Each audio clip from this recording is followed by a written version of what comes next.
Kung may natatandaan si Buhari John Jamiri sa mga namugod sa Marines, ito yung reaksyon ng mga nasugot habang ginagawa ang krimen.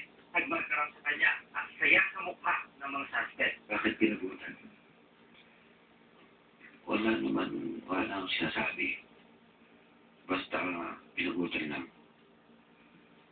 Pero ang itsura ng mukha nila, para bang natakot o anong mukhang masaya, galit, anong itsura ng mukha nila? Sabi na okay. Parang masaya sila. Masaya sila dahil kasi daw kung namumugot na sila ng ulo, hindi sila natatakot. Ang itinuturong ng ugot, mga kasamang Abu Sayyaf, ang magkapatid na Umair at ating Indama. Pero di raw malinaw kung bakit nila ginawa ito. Naniniwala si Jamiri, kapag sumigla ang labanan muli sa Basilan, maraming buhay ang malalagas.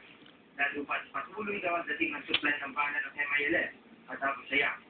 4 na po hanggang 50,000 piso man ang halaga ng Armalite na ibinibenta ng mga politiko sa mga kalaban ng gobyerno sa Basilan.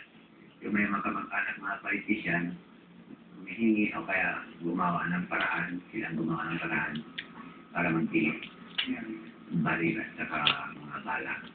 Sinabi rin ito na naging asset daw siya ng 123rd Army Brigade sa Tabyawan, Isabela, Basilan. Siya raw ang nagturo sa pinagtapunan ng pinugot na ulo ng Amerikanong kidnap victim na si Guillermo Sotero. Para rito, binayaran daw siya ng 70,000 piso. Meron silang tanong sa akin, saan ngayon ang mga Abu Sayyaf. Sinasabi ko naman.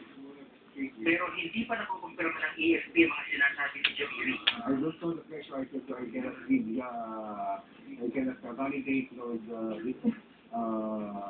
deny the Sa kanyang pagsuko, handa raw makipagtulungan si Jamiri sa pamahalaan. Pero sa ngayon, suspect pa rin at hindi state witness ang turing sa kanya ng Department of Justice. But he says he is liable for murder. Ang pag-state witness kasi, discretionary yan sa trial branch. Nagpapail ng motion yung prosecutor na ma-admit ng isang akusado bilang maging state witness, pero pinakailangan ng approval. Mananatili sa kustodiya ng NBS si Jamiri habang pinag-aaralan kung maaari siyang ipasok bilang state witness. Mula sa Basilan, si Manila, Tutok, 24 oras.